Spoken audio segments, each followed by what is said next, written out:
360 Psychopharmacology used to be called Substance Use and Abuse, but now it is called Psychopharmacology.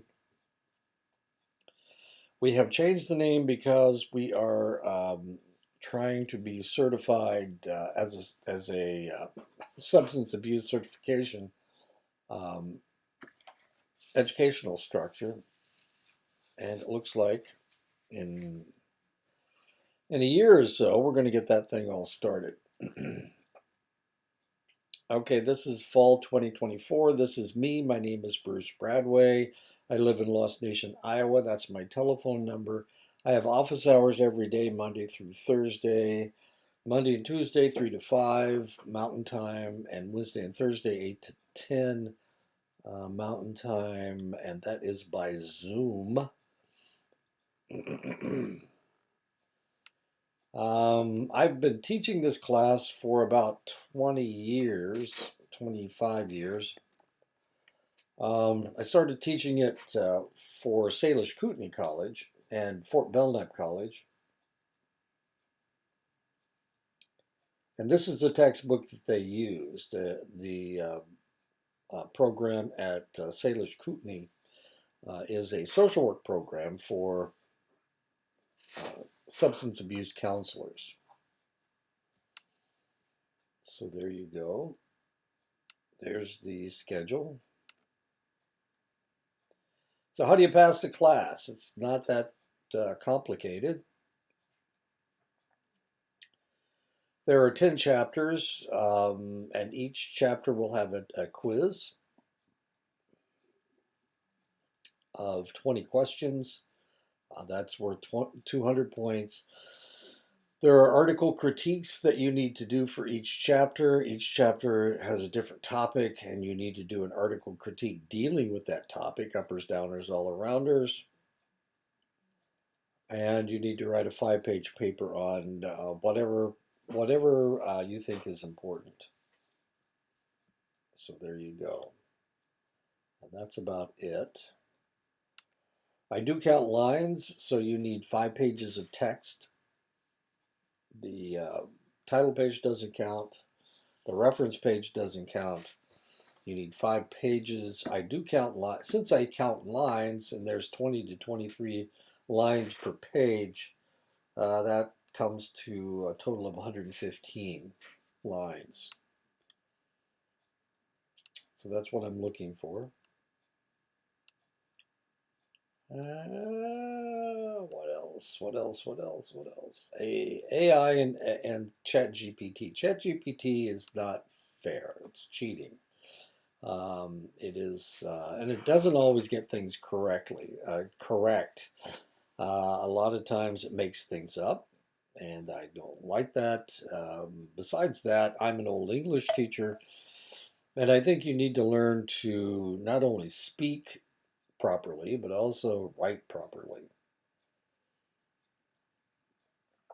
So if you let ChatGPT do all your work, then you're selling yourself short, and it's cheating, of course.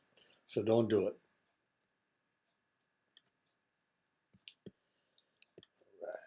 Right. Okay, so let's go ahead and get started with chapter 1, Pharmacology of Addiction. We're going to talk about lots of different things. This is a general chapter. At present, there is a debate going on over the legalization of marijuana. It is now legal in about 20 states, including Arizona and New Mexico, and medical marijuana is only illegal in 4 different states, and I live in one where it's illegal. Currently, the drug that seems to be causing the most serious problems is crystal methamphetamine and opiates and opioids.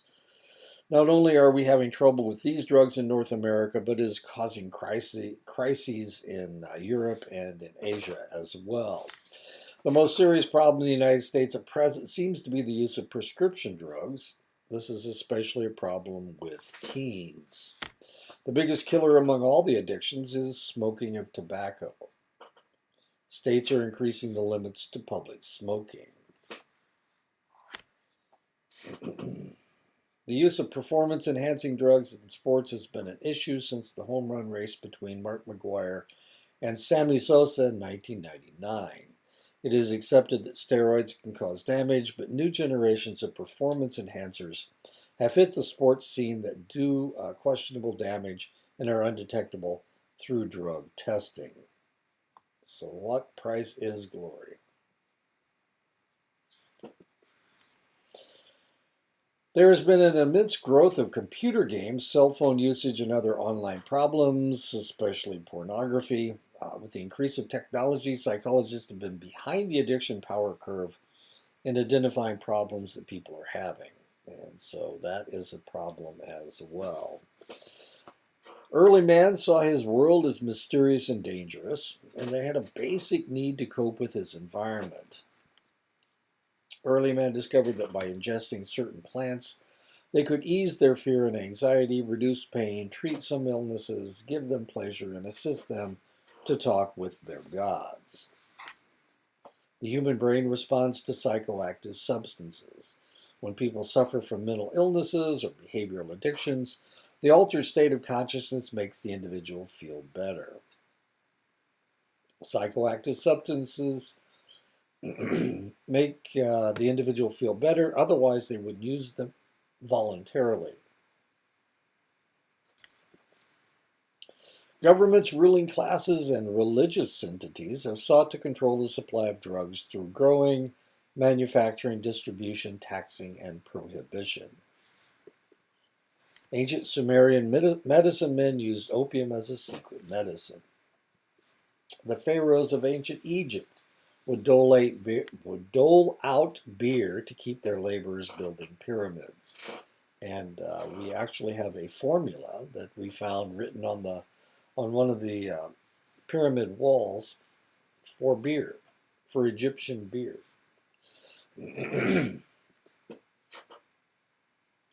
Coca leaves were controlled and doled out by the Incan rulers in Peru to maintain the needed laborers in the country that they controlled. After the Spanish conquered the Inca, they controlled the growing of coca leaves to increase tax revenues. The American revolutionaries deported and taxed whiskey and tobacco to help finance the revolution, the American Revolution. Technology allowed addictive substances to change, improve, and strengthen potencies over the centuries. Alcohol was first distilled to heighten the potency in Arabia in the 10th century. Morphine was first refined from opium in Germany in 1804. Cocaine was first refined from coca leaves in Germany in 1859. An automatic cigarette rolling machine was invented in the United States in 1881. The stimulant amphetamine was first synthesized in Germany in 1887 to replace ephedra. It was synthesized in Japan in 1919. LSD was first synthesized in Switzerland in 1938 by this guy. Sinsemilla growing techniques were first used in the United States to increase the THC level of marijuana in the 1960s. The THC content of marijuana is 14 times stronger today than it was in the 1970s. The amphetamine molecule was first modified to produce designer drugs such as MDMA in the United States in 1910. Faster and more efficient methods of putting drugs into the body has intensified the effects. Huffing, for example. That's what these guys are doing. In 4000 BC, Sumerians mixed opium with alcohol to produce a stronger effect. It was discovered that the absorptive effects of coca leaves could be intensified if the leaf was mixed with charred oyster shells in Peru in 1450. In England in 1800, aficionados discovered that they felt giddy and high from inhaling nitrous oxide. In 1900, Europeans discovered that if they snorted cocaine, they would absorb the drug more quickly. In the United States, users discovered that they could intensify the high of crack cocaine by smoking the rocks in the 1970s. And unfortunately, I was working in the hospital emergency rooms at that point, and we were getting these individuals into the emergency room from overdoses. Within the last decade, users have discovered that they could get a bigger rush from select time-release pain relievers like OxyContin and hydrocodone by crushing the tablets and injecting them directly into the bloodstream. Over 4,000 plants have been identified as yielding psychoactive substances. 60 of these have been in continuous use somewhere in the world throughout history. Opium poppies, marijuana tops, coca leaves, tea leaves, betel nuts, cot leaves, coffee beans, tobacco leaves, fruits and other plants that can be used to manufacture alcohol. There is evidence that select groups of Neanderthal in Europe used fly agaric mushrooms to produce hallucinogenic effects for shamanistic rituals. Many of the first cultures considered alcoholic beverages, especially wine, as a gift from the gods. The Egyptian god that controlled wine was Osiris. The Greek god was Dionysus, and the Roman god was Bacchus. The Bible has 150 references to alcohol. Most are warning against its use. Opium has been cultivated in the civilized world for over 6,000 years. In ancient Egypt, 5,000 years ago, opium was used to treat mental illness and to quiet crying babies. Cannabis sativa has been grown as hemp for thousands of years. The plant has been used mainly for its fiber in the manufacture of ropes, but also for its medicinal and hallucinogenic properties. Mezcal beans, peyote cacti, and psychedelic mushrooms have been used for their hallucinogenic properties for thousands of years. Mostly used by shamans for visions, these drugs have been used in both North and South America. The psilocybin mushroom was preferred by the Aztecs and Mayan cultures. Of the 30,000 species of mushrooms in North and South America, only 80 produce the hallucinogens psilocybin and psilocin. Tobacco cultivation and use dates back 7,000 years in North America. Looking at the substance from a survival point of view, its strong alkaloid properties not only made it noxious to herbivores, that's deer and ungulates, but gave it the properties that humans seek. And it is these alkaloid properties that makes it so destructive. Archaeological evidence from South America shows that coca leaves have been prized by the indigenous people there for at least 5,000 years. Evidence seems to indicate that they gave it to the dying to ease their journey into the afterlife. Other drugs used by the ancients include members of the nightshade family, Selachinaceae, which contains the chemicals atropine and scopolamine. During the Dark Ages, people who used these drugs were accused of witchcraft, the medicinal qualities being ascribed to demonic possession or collusion. Datura, also known as thorn apple, is sometimes made into a salve and absorbed through the skin. And I was actually mowing this stuff today. This is known as Datura or thorn apple. Henbane has been used as far back as ancient Egypt, 3,500 years ago. It was used as a painkiller and a poison.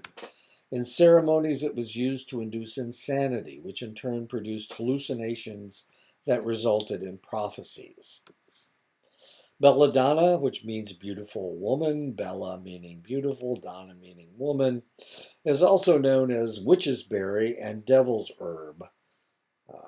This drug dilates the pupils, inebriates the user, and can cause hallucinations and delirium. And of course, that is the famous amaryllis plant, which kind of looks like a lily, but it's an amaryllis.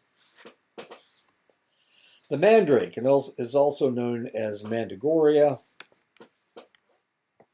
The root of the plant often grows in the shape of a man and was used in ancient Greece to make prophecies. The drug causes hallucinations and delirium. In the 15th century Italy, it was used as an aphrodisiac. One of the stranger psychoactive drugs is ergot, a brownish-purple fungus that causes cereal grain rust, especially on rye, but also on wheat, barley, and triticale. The active ingredient in ergot that causes the problem is lysergic acid diethylamide, also known as LSD. Outbreaks of ergot in Europe and rye growing areas have caused widespread insanity and death. One outbreak in France in 944 is reputed to have killed 40,000 people. Oh, what do I know about LSD? Wait a minute. Ozzy Osbourne claims to have taken it every day for 2 years just to see what would happen. He decided not to ever use it again when he started having a conversation with a horse. Ozzy Osbourne. The first written use of caffeine came with the Olmecs 3,500 years ago, who used coca or chocolate to produce a stimulating but bitter drink. And of course, the Olmecs lived in Central America. Tea was cultivated 1,700 years ago in China and has been used in Eastern Asia ever since. Coffee was first cultivated about 1,200 years ago in Arabia. The invasion of the Americas by Europeans opened up new markets for psychoactive substances as the European and American people traded their addictive substances back and forth. Coffee, alcohol, and tea were brought to the Americas, and coca and tobacco was taken back to Europe. Ritualized use of the stimulants became part of each culture. Opium came back to Europe in the form of a medication known as theriac, which saw opium mixed with from 70 to 100 other medications. Eventually, in the 16th century, a stronger version of opium began to be used, as a tincture of opium became quite popular. A substance known as laudanum was used for everything from sleep inducer to a painkiller to a treatment for alcoholism. In the early 1600s, a new drink was invented in Holland, gin. Because of the contamination of the water supply of Europe, many alcoholic beverages could be drunk with impunity. This new drink was flavorful, easy to make, and inexpensive. It became the drink of choice among the poor in England. Quickly, alcoholism rates and mortality due to drinking skyrocketed in the back alleys of London. England's growing population stopped growing due to the deaths. Attempts to regulate gin production and distribution led to riots. Production rates septupled. That means they were multiplied by 7. Finally, in 1751, new laws were passed and gin consumption returned to a less deadly level. And you can see this woman is drunk and she drops her baby off the steps and kills it. Still, control of psychoactive drug use was sporadic throughout the world. Nitrous oxide, or laughing gas, inhaling parties were not uncommon in Victorian England, though the practice sometimes resulted in more fighting than laughing. Morphine was about 10 times as potent as opium.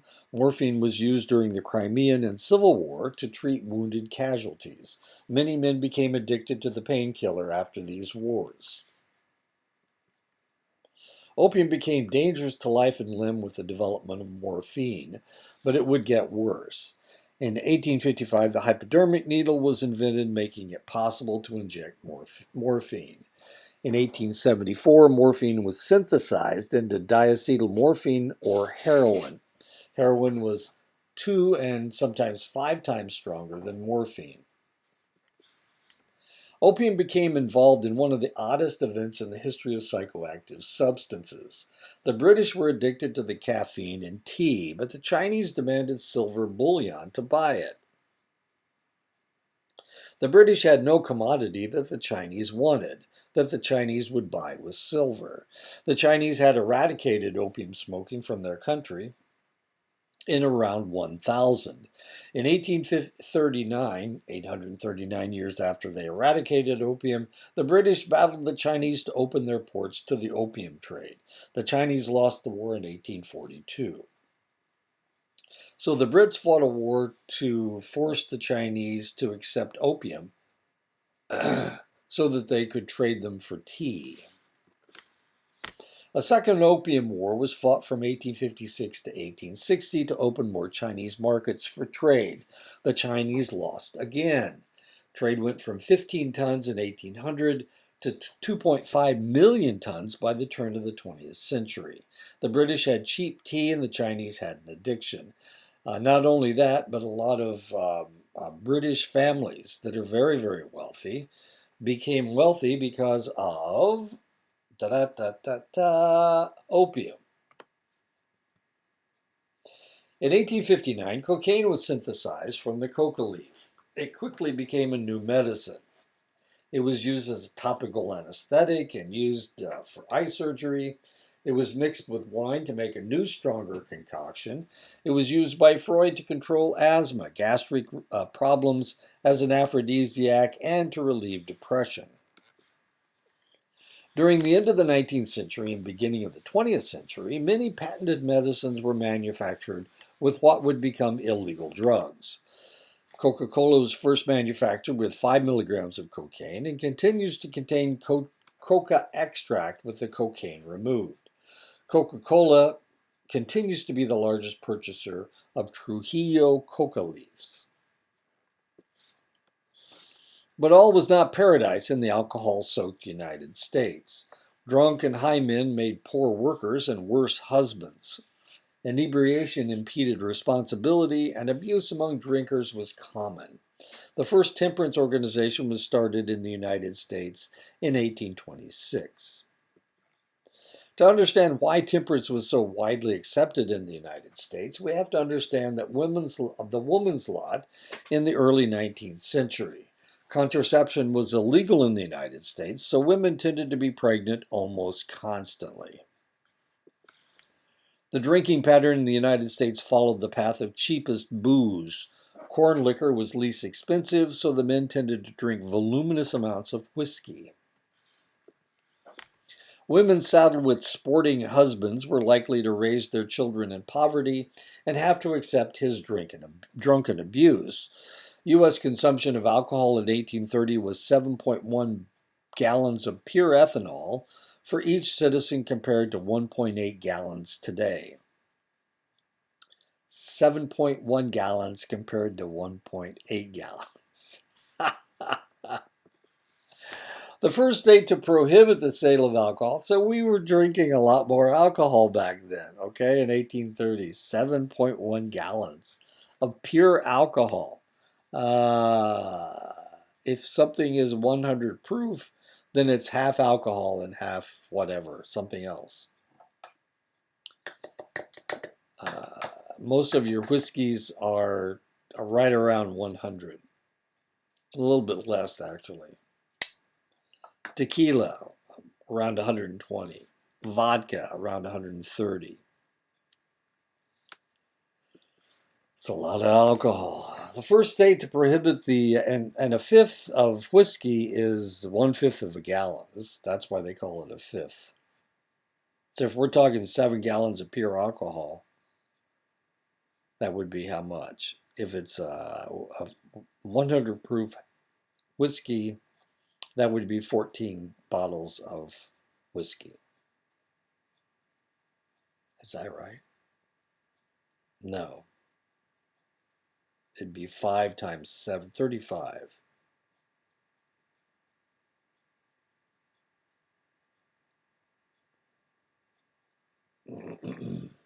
The first state to prohibit the sale of alcohol was Maine in 1851. By 1855, 1/3 of the states in the United States had laws controlling the sale and use of alcohol. By 1920, enough states, 33 out of 48, limited the use of alcohol to lead to a passage of the Volstead Act, prohibiting the manufacture or sale of alcohol. Now, the reality is, and we don't talk about this all the time, but the assumption is that prohibition was forced on people in the United States. But the reality is, most of the states, 33 out of 48 anyway, already had were already prohibiting alcohol, including, well, not Arizona and New Mexico. Well, no, not Arizona and New Mexico. But alcohol wasn't the first psychoactive substance regulated. In 1909, Opium Exclusion Act was passed banning the importation of opium into the United States for use other than medicine. In 1914, the Harrison Narcotic Act was passed labeling opium as a narcotic to be controlled by the federal government. While the Volstead Act was repealed in 1933, other psychoactive substances have been added to the list of controlled substances in the United States. In 1937, the Marijuana Tax Act was passed, banning the use and cultivation of cannabis. In 1965, drug abuse control amendments regulated the manufacture of stimulants and depressants. In 1970, the Comprehensive Drug Abuse Prevention and Control Act consolidated all of the drug legislation so that they would be controlled out of the same office. In 1984, the legal drinking age was raised to 21. Who was president in 1984? Jimmy Carter. Is that right? Or was it Reagan? Reagan was elected in 1980, so Reagan's the one that passed the drinking age to 21. Carter was president from 1976 to 1980. So it was Ronald Reagan that passed raised the drinking age to 21. So did the Volstead Act work? The answer really all depends on who is answering it. Good things that transpired from prohibition, cirrhosis of the liver and other alcohol-related diseases declined dramatically. Domestic violence fell. Violent crime actually fell by 2/3. Public drunkenness disappeared. What negative things transpired that were directly related to the Volstead Act? Increase of organized crime, corruption of politicians, corruption of law enforcement personnel. Drinking eventually returned to pre-prohibition levels, but it took 20 years, and since the population had markedly increased, the amount of alcohol consumed was actually lower per person. So what's wrong with pot? Hemp was grown in the Americas with little problem until it first began to be smoked as a mild hallucinogen in Texas in 1910, from whence it spread to the rest of the West. In the 1930s, the Hearst newspapers ran a propaganda campaign to label marijuana as a narcotic. Part of the complaint with marijuana was that it was being brought into the United States by Mexicans, so that it was a way to control the illegal entry of that population. By 1936, 38 states had branded marijuana as one of the most dangerous drugs. In 1937, the Marijuana Tax Act was passed, banning the growth of marijuana in the United States. Marijuana was used as a drug only in rural areas where it grew wild and in the back rooms of cities where it was identified with jazz musicians and beat poets. And these, of course, are beat poets. That's Allen Ginsberg. He's the only one I really recognize. Whoops. In the 1950s and 1960s, the influence of the beat poets' support of using psychoactive substances, including marijuana as an act of rebellion, caught on with the youth of that era. With the beginning of the Vietnam War, the anti-war movement became intermingled with youthful rebellion, which by this time was connected to marijuana usage. Amphetamines were first synthesized in 1887 in Germany. We already heard that. Over the years, the substance was used as an inhaler under the name Benzedrine and as an appetite suppressant. During World War II, amphetamines were used to combat fatigue by both sides. In the 1950s and 1960s, amphetamines were used in diet pills. By 1970, it was estimated that 6 to 8% of Americans were using diet pills. Amphetamines were part of the fuel of the hippie movement and the Summer of Love in 1967. Congress passed the Comprehensive Drug Abuse Prevention and Control Act of 1970, mostly to control hippies, as weird as that sounds. Sports were pretty much the purview of the wealthy and the extremely gifted through the first half of the 20th century. It wasn't important enough to try to cheat or gain an advantage. With the Cold War after World War II, every field where the free world met the communist world became a battlefield of sorts. The world of sports, and especially the Olympics, became a very contentious area of conflict. And this is Tarzan, Johnny Weissmuller. He actually won Olympic gold, as did Buster Crabbe. Eastern Bloc countries, led by the example of East Germany, began giving their athletes anabolic steroids, creating super athletes. The world was appalled by the results and came out against the practice in 1968. Since then, all amateur athletic organizations have banned the use of steroids, along with the professional athletic organizations around the world. And this is what the guy looked like. This is him today. He is a male, and this is what he looked like back in the 1960s when he was a female and putting the shot.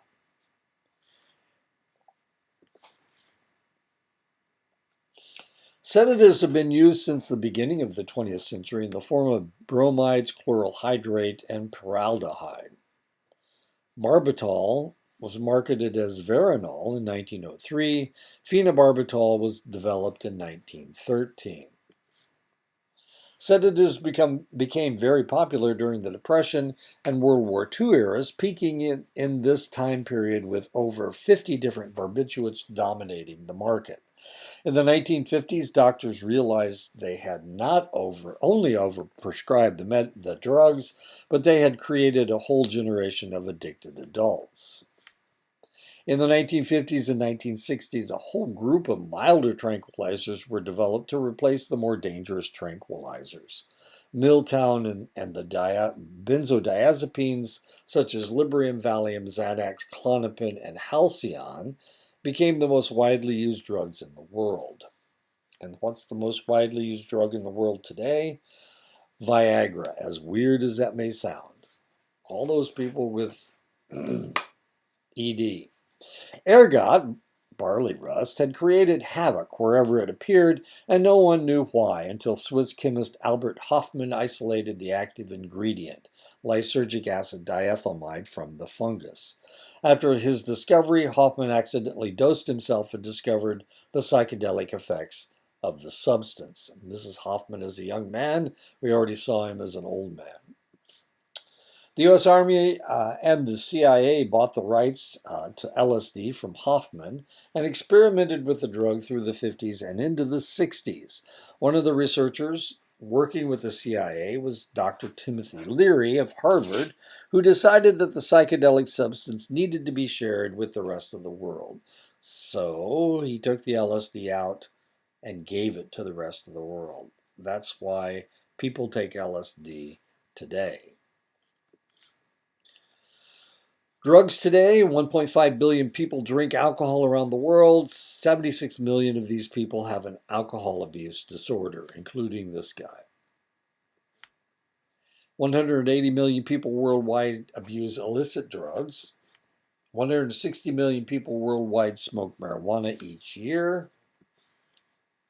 It has been estimated that 20 to 60% of all hospital beds are inhabited due to drug abuse. And there's nothing more irritating to medical personnel than treating somebody for one thing and then finding out that the real reason that the person's in the hospital is because they're an alcoholic. Illicit drugs figure into the economic structure both where they are grown and where they are used. Heroin, cocaine, marijuana, MDMA or ecstasy, methamphetamine. That's the geopolitics of it. Illegal heroin is grown in 4 areas of the world, The Golden Crescent is an area in Southwest Asia that encompasses areas of Afghanistan, Iran, and Pakistan. The Golden Triangle encompasses parts of Southeast Asia countries, Thailand, Myanmar, which is now called Burma, and Laos. Mexico exports a form of heroin that is dark in color and called black tar or brown heroin. Colombia not only exports cocaine to the United States, but a white heroin as well. White heroin found in the Golden Triangle, Golden Crescent, and Colombia is a purer, stronger heroin than what we see in Mexico. 90% of the world's supply of illicit heroin comes from the poppy fields of Afghanistan. 60% of Afghanistan's wealth comes from its opium sales, and the U.S. efforts to curb production has resulted in an increase by 50%. So where is most of the opiates that are grown for medicines in the United States? Where does that come from? It comes from India, 90% of it. The nationalist Chinese under Chiang Kai-shek and his Kuomintang party dealt with the drug tongs of Shanghai while they controlled China. After the Kuomintang were expelled from China, they continued to grow and market opium along the Thai-Burma border in order to buy weapons for their defense against communism. Of course, they were living on Taiwan. The Vietnam War was a quagmire. Not only was the war being fought in the Golden Triangle, but the United States allied itself with some of the most notorious drug smugglers in the area, the Hmong. The Hmong were excellent allies against the North Vietnamese and Viet Cong as they moved freely through Thailand, Laos, and Vietnam and fought the communist soldiers who encroached in their area. Cocaine doesn't grow just anywhere. Cocaine grows mainly in the humid mountain valleys of Colombia, Peru, and Bolivia. Cocaine has been at the forefront of the political problems in Colombia for over half a century. Drug cartels operate with impunity throughout the country and control many of the decisions being made locally and nationally. Worldwide, 25 million people have died from AIDS, and another 40 million people are infected with HIV. 25 million, that's the number of people that live in Texas and Montana. If everybody in Texas and Montana died right now, that would be the number of people that have died from AIDS worldwide. 40 million people, that's the population of California plus Oregon. In the United States, around 900,000 people, that's the population of Montana, an equivalent to the population of Montana. People are infected with HIV, while 500,000 population of Seattle have died of AIDS. When the AIDS epidemic first hit in 1982-1983, it was mostly caused by unsafe sex between homosexual males. But in time, it spread into the intravenous drug-injecting population and now is more likely to be contracted by sharing contaminated needles than any other cause. Hepatitis C is a liver infection that infects 4 million people in the United States. That's the population of Los Angeles. 85 to 90% of all intravenous drug users are infected with HCV, mostly from sharing the needles. And about a year ago, they discovered a medication that actually cures hepatitis C. Before that, there was nothing you could do about it.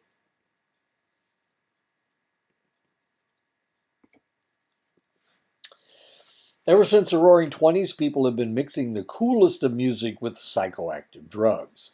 In the '20s, it was jazz mixed with cocaine and bootleg liquor. The women were called flappers, and the men were referred to as jazzbos. And there's a flapper right there. Well, she's not much of a flapper, but he's a jazzbo. In the 50s, the music was the blues, the psychoactive drugs were heroin and whiskey, the men and women were either called beats or beatniks. In the 60s and 70s, the music became hard rock. The psychoactive drugs that fueled the music were LSD, speed, marijuana, and wine. The people were hippies and the women were chicks. There's a chick right there. As we drifted into the new millennium, the music became techno or electronic trance music. The psychoactive drugs that fueled the craze were MDMA, marijuana, nitrous oxide, ketamine, GHB, and beer. The participants are referred to as ravers.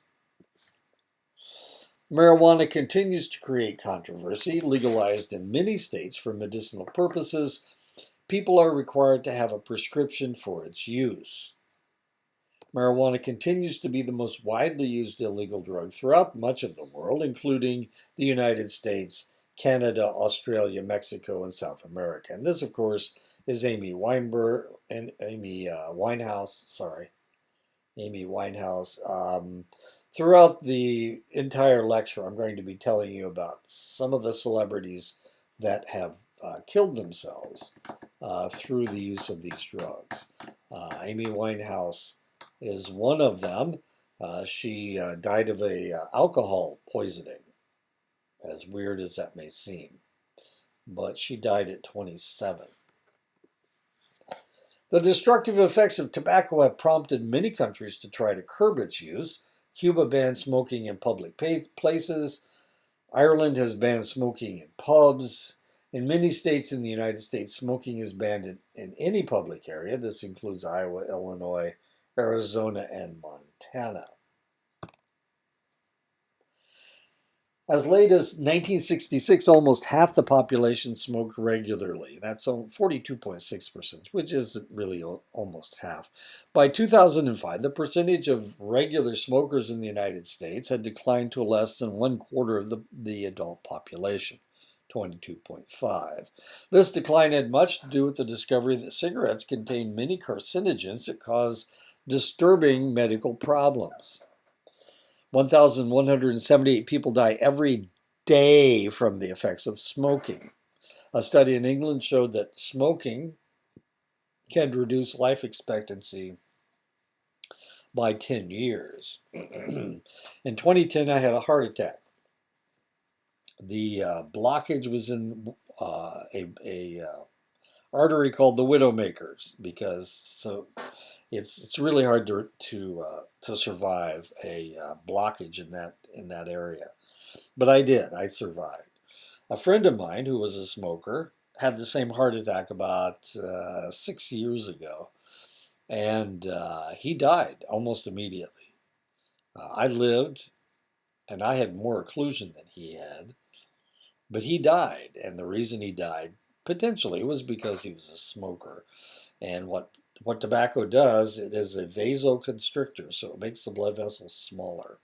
So if you have a problem, it's more likely that it will make the problem worse than make the problem better. I don't smoke. Despite the reduction of revenue for tobacco companies in the United States, they had been able to keep profits up by developing foreign markets in the third world. In the United States, tobacco manufacturers have tried to sustain their market by targeting females, minorities, and younger smokers. In 1998, tobacco companies agreed to pay $246 billion over 25 years for their illicit practices in the past.